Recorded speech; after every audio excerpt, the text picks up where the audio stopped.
எல்லா வசதிகளும் உள்ளடக்கிய உள்ளதை செல்வோம் நல்லதை செய்வோம் பொன்னி மருத்துவமனை பல்லடம்.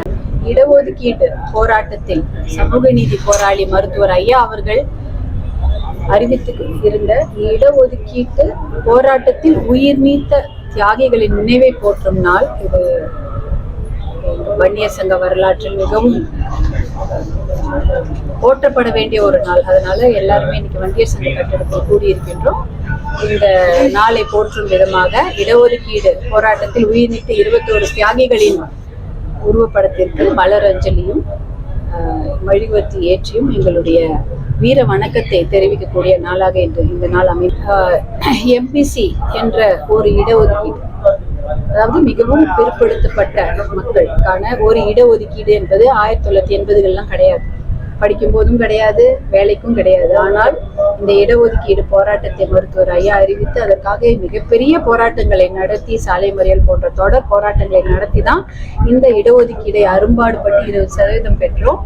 அந்த 20%ல் 108 ஜாதிகள் இன்று பயன்பெற்று எத்தனையோ ஜாதியில பிள்ளைகள் பார்த்தீங்கன்னா மருத்துவராகவும் பொறியாளராகவும் காவல்துறை அதிகாரிகளாகவும் எத்தனையோ நல்ல இடங்கள்ல இன்றைக்கு அவர்கள் இடஒதுக்கீடு எம்பிசி என்ற இந்த இடஒதுக்கீடு மூலம் படித்து பட்டம் பெற்று நிறைய பேர் வேலைக்கும் போயிருக்கிறாங்க.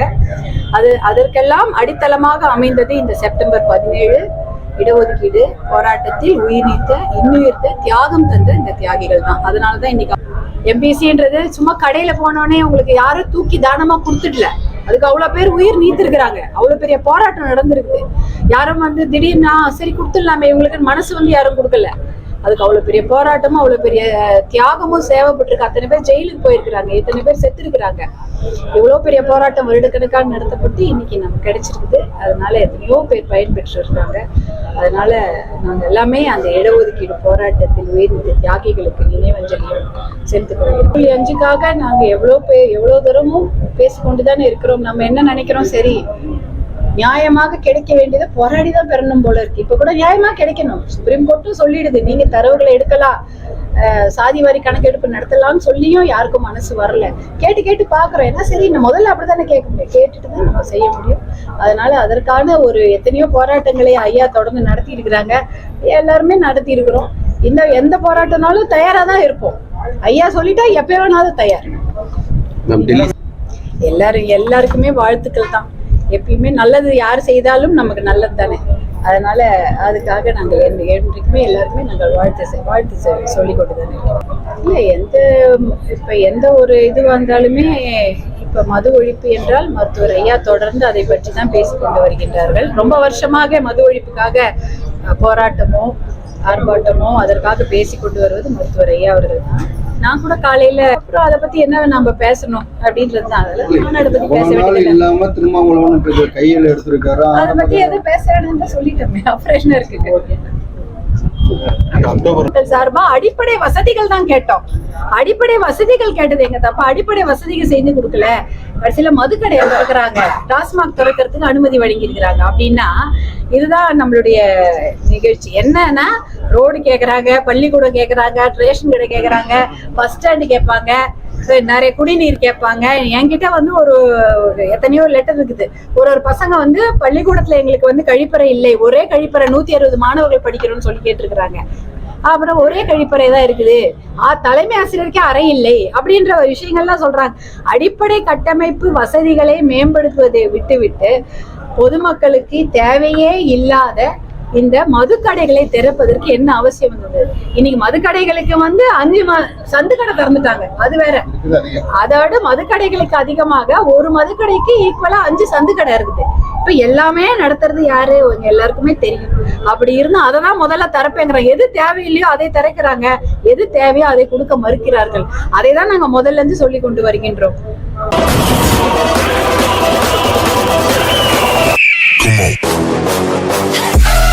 ஏராளமான வழக்குகளை சந்திக்க வேண்டியிருக்கிற காலகட்டத்தில் ஒவ்வொருவரும், அதே நேரத்தில் எங்கள் பகுதியிலேயும் நாங்கள் எல்லாம் ஒவ்வொருவரும் பல்வேறு பொறுப்புகளை வைத்திருக்கக்கூடிய அரசியல் தலைவர்களாக இருக்கிற காரணத்தால் எங்களுக்கும் சில நீதிமன்ற ஆணையிடுகிற காலகட்டங்களில் எல்லாம் எங்களாலும் வர முடியாமல் சென்று விடுகிறது. நாங்களும் வாய்தாக கேட்டுக்கொண்டே இருக்கிறோம்.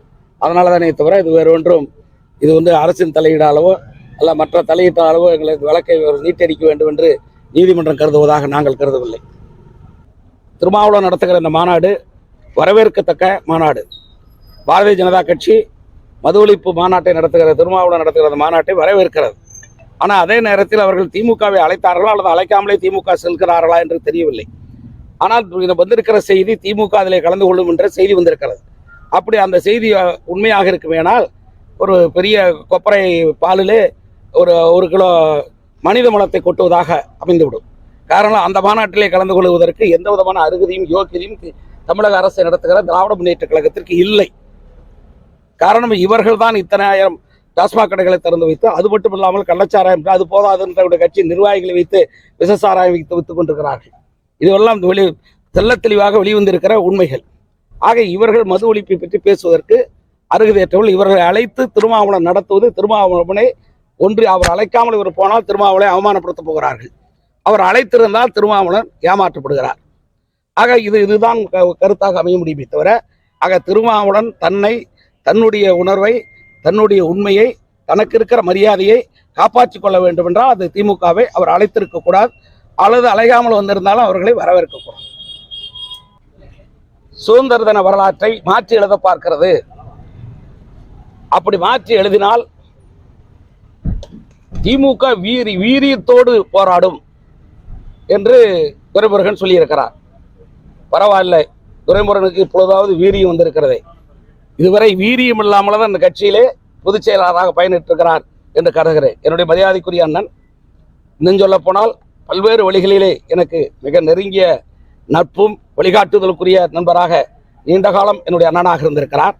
அவரிடமிருந்து இப்படிப்பட்ட ஏதோ தலைமையை திருப்தி செய்வதற்காகவோ அல்லது கட்சிக்குள்ளே அவருக்கு எழுந்திருக்கிற பிரச்சனையிலிருந்து சரி கட்டிக் கொள்வதற்காகவோ இதை சொல்லியிருக்கிறார் என்று கருதுகிறோம். மத்திய அரசு சுதந்திர போராட்ட வரலாற்றை எழுதுவதற்கு, புதுப்பிப்பதற்கு புதிய குழுவை அமைத்திருக்கிறது. அந்த குழுவில் எல்லோரும் தங்களுடைய கருத்துக்களை சொல்லலாம். அந்த குழு எதற்காக அமைக்கப்பட்டிருக்கிறது என்றால், பல்வேறு காலகட்டத்தில் சுதந்திரத்திற்கு பின்பு ஆட்சிக்கு வந்தவர்கள், காங்கிரஸ் கட்சி, அவர்கள் பங்கு பெற்ற சுதந்திர போராட்டத்தை மட்டுமே அவர்கள் அதிலே பதிவு செய்திருக்கிறார்கள். இது இல்லாமல் பாலகங்காதர் திலகர் இருக்கிறார், கோபாலகிருஷ்ண கோகலே இருக்கிறார். ஆக இவர்களெல்லாம் இருக்கிற காலம் சுதந்திர போராட்ட காலம் இல்லையா? ஏன் தமிழ்நாட்டு வரலாற்றிலேயே திருப்பூர் குமரனுடைய நம்முடைய பள்ளி பாடத்திட்டத்திலிருந்து எடுக்கப்பட்டிருக்கிறது. திருப்பூர் குமரனுடைய வரலாறு எடுக்கப்பட்டிருக்கிறது. ஆகவே பன்னெடுங்காலமாக இதற்காக உழைத்தவர்கள் வரலாறுலாம் எடுக்கப்பட்டிருக்கிறது. ஆக அவைகளெல்லாம் புதுப்பிப்பதற்காகத்தான் ஆங்கிலேய ஏகாதிபத்தியத்தை எதிர்த்து போராடியவர்கள், தீரன் சின்னமலையுடைய வரலாறு எங்கே, அப்புறம் நம்முடைய எத்தனையோ பேருடைய வரலாறு, இந்த வரலாறெல்லாம் மறைக்கப்படுகிறது. ஏன் சுப்பிரமணிய சிவாவுடைய வாழ்க்கையை கூட பாடத்திட்டத்திலிருந்து எடுக்கப்பட்டிருக்கிறது. எந்த பாடத்திட்டத்திலும் சுப்பிரமணிய சிவாவுடைய வரலாறு எழுதப்படவில்லை. அவர் இந்த நாட்டுக்காக, சுதந்திரத்துக்காக, இந்த உலகத்திற்காக உழைத்த அந்த உழைப்பு எழுதப்படவில்லை. இவைகளெல்லாம் மாற்றி எழுதவில்லை. என்ன தவறு? ஆக இதை மாற்றுவதை தவறு என்று சொல்லுபவர்கள், மவுண்ட்பேட்டனை பற்றியும் மற்றவர்களை பற்றியும் வரலாறு எழுதி கொண்டிருக்கிற இந்த காலத்தை மாற்ற வேண்டும் என்பதுதான் இந்திய பேரரசு. இதற்காக வீரியம் கொண்டு திமுக போராடும் என்றால் இவர்களுடைய வீரியத்தை பலதரம் பார்த்துவிட்டோம். பேரரசில் இந்திய பேரரசை நடத்தி கொண்டிருப்பவர்கள் பலதரம் இவருடைய வீரியத்தை பார்த்து விட்டார்கள். இனியும் பார்ப்பார்கள்.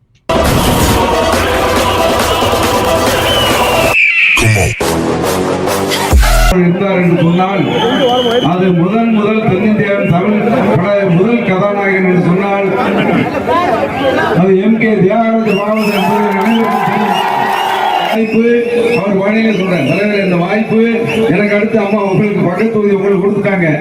நாங்களே நினைச்சு நாம் பண்ணியிருந்தோம், அது வேற மாதிரி வந்துடும். அதனால எம்.கே. தியாகராஜ பாகவதற்கு மணிமண்டபம் கட்ட வேண்டும் என்ற கோரிக்கையை முதலாக வைத்தவர் நாங்கள் கேட்கிறோம். நான் உடனே இன்னைக்கு ஒரு படம் ஒரு வாரம் தேட்டரில் ஓடணும்னா எவ்வளவு கஷ்டப்படுறாங்க ரசிகர்கள் எல்லாம். 10 நாளைக்கு மேல இந்த படத்தையும் பார்க்க போக முடியாது, தடுத்து போகுது.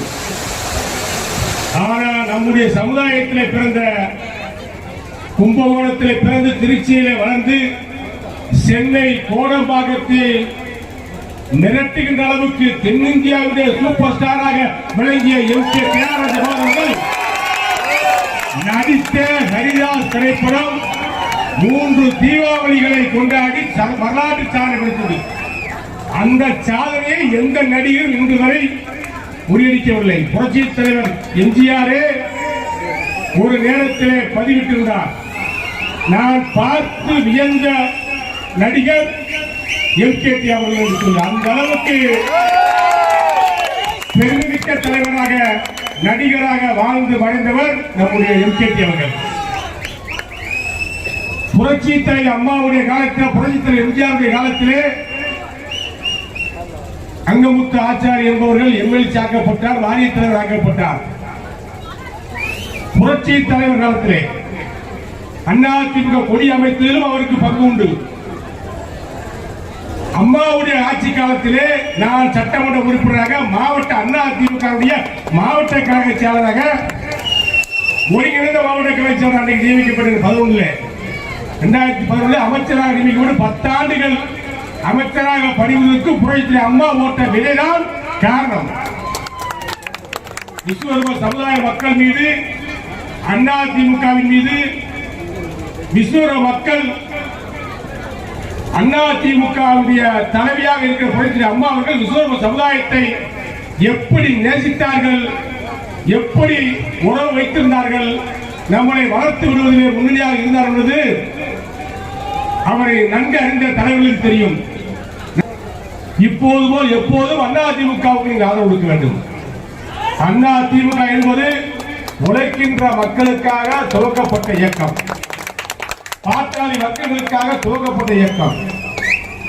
நம்மளை பார்த்து பிறர்கள் வளர்த்து விட யோசித்த நேரத்தில் நம்மை கையில் எடுத்து அரசியல் அங்கீகாரம் கொடுத்த கட்சி அதிமுக. ஆகவே நீங்கள் ஒட்டுமொத்தமாக என்றைக்கும் அதிமுகவுக்கு ஆதரவாகுங்கள். தமிழ்நாடு முழுக்க விஸ்வரூப சமுதாயத்துடைய இளைஞர்கள் யாரை ஆதரிக்கிறார்களோ அவர்கள் ஆட்சிக்கு வர வேண்டும். அதிமுக ஆட்சிக்கு வர வேண்டும். மக்கள் போட்டியிட நல்லாட்சி வர வேண்டும். எந்த சூழ்நிலையிலும் நாம் பிறருக்கு எதிரியாக சமூகத்துடைய மற்ற சமூகத்துடைய எதிரியாக வந்துவிடக்கூடாது. அனைவராலும் அனைவரும் பாராட்டப்படக்கூடியவர்களாக நாம் விளங்க வேண்டும். நம்முடைய இலக்கு அரசியல் அங்கீகாரத்துக்கு வர வேண்டும்.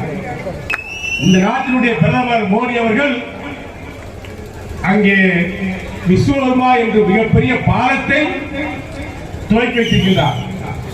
கேரளாவிலே விஸ்வகர்மா சமுதாயத்துக்கு இடஒதுக்கீடு உண்டு, உத்தரப்பிரதேசத்திலே உண்டு, மகாராஷ்டிராவிலே உண்டு. தமிழகத்திலே நமக்கென்று ஒரு மரியாதை இருந்தால்தான், நாம் ஒற்றுமையாக இருந்தால்தான் நாம் நினைத்த காரியத்தை செயல்படுத்த முடியும். நமக்கென்று ஒரு வரலாறு உண்டு.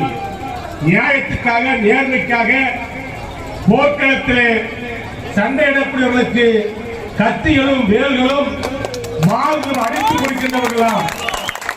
அடித்து கொடுப்பவர்களுக்கு கையில் எடுக்க தெரியாதா? கையில எடுக்கின்ற வாளை வீச தெரியாதா? வீசுகின்ற வாள் நம்ம இழுப்பவருடைய தலையை கொய்யாதா? நம்ம இழுப்பவர்கள் யாராக இருந்தாலும் எவராக இருந்தாலும் சரித்திரத்தை இருக்கிறார்கள். அது எந்த உயரத்தில் இருந்தாலும் சரி, அது எவராக இருந்தாலும் சரி, அதற்கு இந்த கோவில்பட்டியிலே வீர முழக்கமாக நான் சொல்கிறேன், நம்மை நம்புகிறவருக்கு நாம் உயிர் கொடுப்போம். நம்மை ஏமாற்ற நினைத்தால், நம்மளை ஒதுக்க நினைத்தால், நம்மளை ஓரங்கட்டு நினைத்தால் அதற்கான விலையை சம்பந்தப்பட்டவர்கள் கொடுக்க வேண்டி வரும் என்பதை உணர்த்துகின்ற வகையிலே நம்முடைய பயணம் இருக்க வேண்டும், நம்முடைய ஒற்றுமை இருக்க வேண்டும். எத்தனையோ நகைக்கடை உரிமையாளர்கள் நகைக்கடை வைத்திருக்கிறார்கள். காவல் நிலையத்தை சேர்ந்தவர்கள் எல்லோரும் சில பேர் ஒரு திருடு பயில கூட்டி நகைக்கடையில் நகை கொடுத்துட்டு சொல்லுவாங்க. நகைக்கடைக்காரர் நடத்துவாங்க. நான் அமைச்சராக இருக்கிற அந்த நிலையெல்லாம் மாற்றிட்டேன். ஆனா இன்னும் சில இடத்துல நடக்குது. இப்ப ராஜராஜ சோழன் கட்டிய அந்த தஞ்சாவூர் பிரகதீஸ்வரர் ஆலயம் 1000 ஆண்டுகளையும் கடந்து இன்றைக்கு நிற்கிறது. 80 டன் கோபுரத்துக்கு மேல் 270 அடி கோபுரத்துக்கு மேல் 80 டன் கல்லை அங்கே கொண்டு எப்படி வைத்தார் என்பது யாருக்கும் தெரியவில்லை. ராஜராஜ சோழன் சொன்னார். செய்தது யார்? ஒரு சிற்பி. ராஜராஜ சோழன் அந்த சிற்பியினுடைய கரங்களுக்கு, கைகளுக்கு, கழுத்துகளுக்கு தங்க நகைகளை அணிவித்தார். காரணம், 7 ஆண்டுகளிலே பிரகதீஸ்வரர் கோயிலை கட்டி இன்னைக்கு வரலாற்று சிறப்பு செய்த விஸ்வகர்மா சர்வாஜன சிற்பிக்கு இந்த நாடே, சோழ நாடே கடைபிடித்து சொல்லி தன் கழுத்தில் அணிந்த தங்க நகைகளை நம்முடைய விஸ்வகர்மா சிற்பிக்கு அணிவித்தார். இது வரலாறு. நம்ம கடவுள் நம்பிக்கை உள்ளவர்கள், கடவுள் பக்தி உள்ளவர்கள், காலையில விநாயகரை வணங்கக்கூடியவர்கள், மாலையில துர்க்கையை வணங்கக்கூடியவர்கள், காமாட்சியை வணங்கக்கூடியவர்கள், எல்லா ஆலயங்களுக்கும் செல்லக்கூடியவர்கள், பெருமாளையும் கும்பிடுவோம், மசூதிக்கு செல்வோம். ஐயாவை போய் பார்த்தா அல்லாஹ் இன்னைக்கு வந்து மிலாடி நபி பால் சொல்ல வந்தாரு சின்னையா. அவர் எனக்கு லட்ட விட்டேன், நான் அவருக்கு லட்ட விட்டேன். ஒரே கூட அப்புமார் நிறைய வந்திருக்கா, கூடயே காரிலே வந்தாங்க. எங்க வரீங்க? நாங்களும் வர அப்புமாரில் பார்க்க வர முடியாது. ஏன்னா நமக்கு முஸ்லீமுக்கும் உள்ள ஒரு இலக்கமான உறவு தெரியும். ஐயா சொன்னாரு, நீங்க நான் கட்சிக்கு வந்து அண்ணா எதுக்கே வர போறீங்க, நீங்க திரும்ப வீட்டுல இருந்தீங்க. அங்கேயே நமக்கு ஒரு ஆள் வேணும், என்ன நடக்குதுன்னு சொல்லணும்ல. இவர் மாநில தலைவர், அந்த இயக்கத்துல மாநில தலைவராக இருக்காரு. கூட வந்தாரு. நான் வந்து என் கூட போட்டாங்க எடுத்துருக்கீங்கள, உங்க கட்சி விட்டீங்கன்னா புதுசா கட்சி ஆரம்பிச்சு போறீங்க. நீங்க பாத்தீங்கன்னா பம்பரம் சொல்லுவோம். இன்னைக்கு இருக்கிற கிரிக்கெட் எங்க இருந்து வச்சு? நம்ம சமுதாயத்தால் உருவாக்கப்பட்ட கிட்டி இன்னைக்கு கிரிக்கெட் ஆகி போச்சு. நம்ம தான் அன்னைக்கு கிட்டி தயார் பண்ணோம். ஒரு 1 அடி குச்சி, ஒரு 3 இன்ச்சுக்கு ஒரு சின்ன கட்டை, ஒரு புளியை தோண்டி விட்டு டம்முன்னு ஒரு அடி கிட்டி கப்புன்னு பிடிப்போம். கையெல்லாம் ஜவுதுவோம். அதெல்லாம் மறந்து வச்சு செல்லாங்குச்சி எங்க ஊர்ல கிட்டின்னு என்ன கிட்டி கிட்டி அடிக்க வரையாடாம கிட்டி அதெல்லாம் எங்க வச்சிருக்கீங்க? நம்ம உருவாக்குறது இன்னைக்கு கிரிக்கெட்டா போச்சு. அதனால நம்ம சமுதாய இளைஞர்களை படிக்க வைங்க, நல்ல முற்போக்கு சிந்தனையை வளருங்க. சேக்கூரா புத்தகம் படிங்க, மாவீரன் நேதாஜி சுபாஷ் சந்திர போஸ் புத்தகம் படிங்க, பசுமன் தேவரையா அவருடைய வரலாறு படிங்க, டாக்டர் அம்பேத்கருடைய தீரிய நெறிமுறை படிங்க, சேக்கூராவுடைய புரட்சியாளர் சேக்கூரா புத்தகம் படிங்க, பிடல் காஸ்ட்ரோ புத்தகம் படிங்க. அவங்க எல்லாம் பட்ட கஷ்டத்துல படிச்சு பார்த்து வந்தா, படிச்சா நமக்கு தானா ஒரு தைரியம் வரும், தானா ஒரு போர் கூட வரும். எந்த எதிரியா இருந்தாலும் மயிர் மாதிரி இருக்கு, நீங்க தைரியமா இருக்கலாம். அந்த அளவுக்கு ஒரு தைரியம், தன்னம்பிக்கை உங்களுக்கு வந்துடும். அதெல்லாம் படிங்க, புத்தகம் எல்லாம் லைப்ரரியில இருக்கும், வாங்கி படிங்க, விலைக்கு வாங்கி படிங்க, நல்ல முன்னேறுங்க, நல்ல உழைங்க, பொருளாதாரத்தில் உச்ச இடத்துக்கு வாங்க, கல்வி நிறுவனங்களை வளர்த்துங்க, ஆலயங்களை கட்டுங்க, எல்லோருக்கும் கோயில் ஆலயங்கள் மூலமா அன்னாரம் வழங்குங்க. உங்களுக்கு துணையாக நான் இருப்பேன். நிர்வாகிகளே, தொழிலாளர் சங்க நிர்வாகிகளே, நகை தொழிலாளர் சங்க நிர்வாகிகளே, ஜெயந்தி விழா கமிட்டியை சேர்ந்த நிர்வாகிகளே, எங்களோடு வந்திருக்கின்ற அனைத்து இந்திய அண்ணா திராவிட முன்னேற்ற கழகத்துடைய ஒன்றிய நகர பொறுப்பாளர்களே, கோயில்படி நிர்வாகிகளே, என்னோடு வந்திருக்கின்ற அனைத்து நம்முடைய சமுதாயத்தின் ஒற்றுமையை காட்டுவதற்கு பெருந்திரளாக காட்டுமாறு பேரன்போடு கேட்டுக்கொள்கிறோம். நம்முடைய விஸ்வகர்ம சமுதாய கொடிகள் அசையட்டும், ஐவர்ண கொடி அசையட்டும்.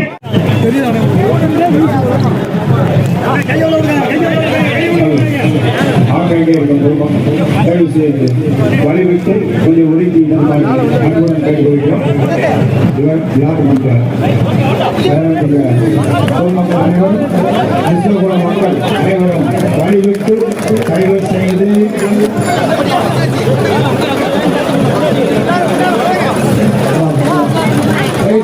யாரும் கலந்து போயிருவீங்க. எல்லாரும் ஊரில் கண்டிப்பான முறை கலந்துக்கணும்.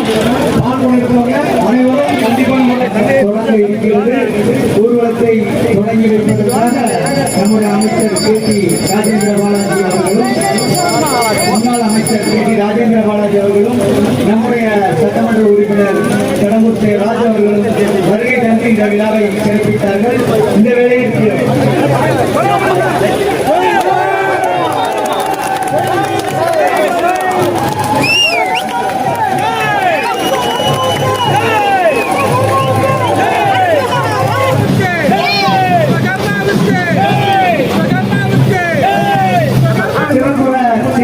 என்று தெரியப்படுத்துகிறோம்.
ஆதரவற்றோருக்கு ஆறுதல், முதியோர்களின் முன்னேற்றம், ஆதரவற்றோர் இல்லாத சமுதாயமே நோக்கம்.